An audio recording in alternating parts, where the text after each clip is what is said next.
For now, though, we're going to turn our attention to the main headlines in the French newspapers today. That with Alison Sargent. Hi there, Alison. Hey, Kat. Now, we were talking almost uniquely yesterday about the results of France's parliamentary election, the first round held on Sunday, just to remind you.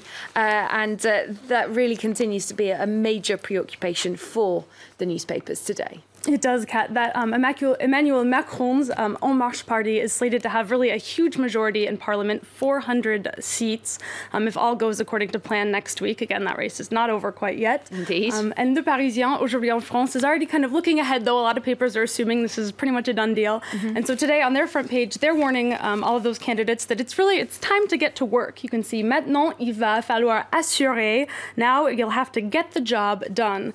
And the paper also reminds us on its second page, we can take a little peek inside, that many of these candidates are totally new to politics, and they actually really are going to have quite a lot of learning to do. And even Emmanuel Macron seems impressed by just how many MPs he has managed to get.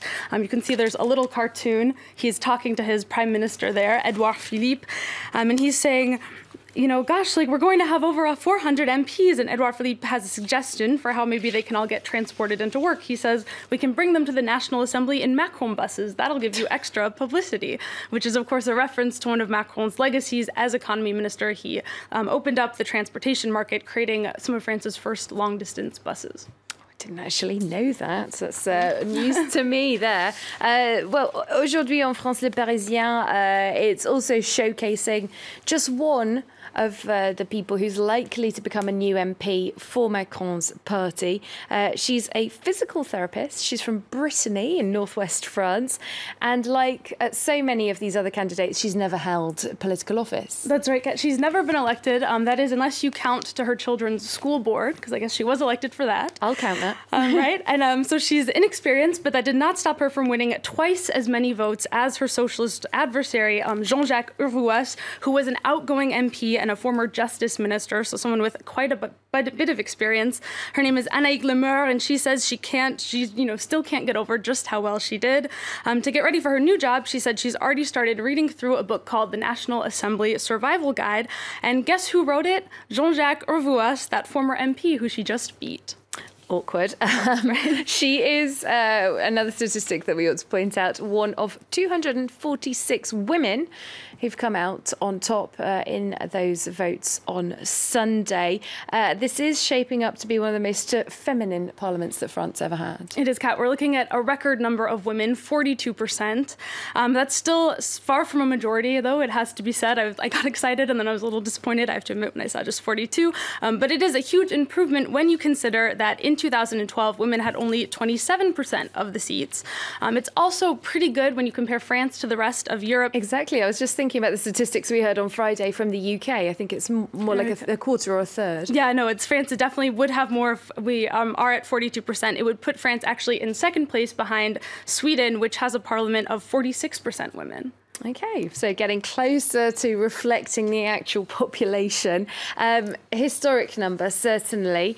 Apparently the Parliament's going to be setting some other records. That's right, Kat. Now, this might not surprise you when you consider the age of the president, but this Parliament is also set to be the youngest that France has ever seen. 81 candidates could be less than 35 years old if they make it, if everyone makes it past the second round. That's a big difference, again, from 2012, when only 27 MPs were under 40.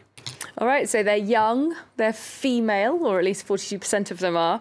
How representative are these new likely MPs of the French population as a whole? I'm thinking perhaps not quite reflecting the population makeup. Right, Kat? Unfortunately, not. There's a pretty interesting article in Slate today. They cite a political scientist who says if you study the biographies of the candidates from La République En Marche, you notice that 68% of them are upper class. This article really cries foul on the idea that Macron's party is renewing politics. The headline there says it all: the elites never die. I'd be interested to know how they define upper class, though. Yeah. It's a very intangible thing, isn't it? It'd be interesting to see the detail of that. The new parliament then, as we said, breaking lots of records, lots of interesting bits of news coming out in terms of the demographics. But we have to point out once again that it's not being voted for by even the majority of French voters. More than 50% of people stayed away on Sunday. That's right, Kat. And this abstention rate is really being focused on as one of the big reasons that La République En Marche did so well on Sunday. And that's also according to L'Opinion. Like much of the French press, you know, they're really trying to understand the reason for this party's, the tsunami, as they're calling it. I like the cartoon on their front page. Oh, that's yesterday's front page. That is yesterday's front page. A little reminder. Which was a reminder. It was a cute cartoon as well. A tennis-themed one. But on their front page today, I wish we could get that for you, but I'll just describe it. We see a very Freudian-looking psychiatrist doing a Rorschach test to the Marianne, who's the symbol of the French Republic, showing, you know, her little blobs, and every single one she sees, she says, "Is that Macron?" Oh, the national obsession.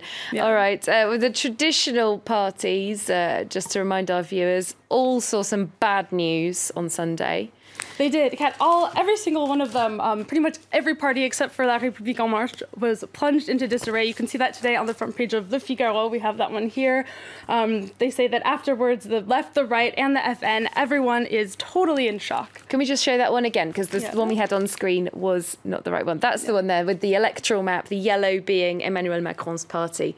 Quite a staggering repainting of the French electoral map there. Thanks very much, Alison Sargent, taking us through some of those main stories in today's French newspapers, defying the technical bugs as well. Thank you very much. We're going to take a short break and we'll see you in a couple of minutes' time.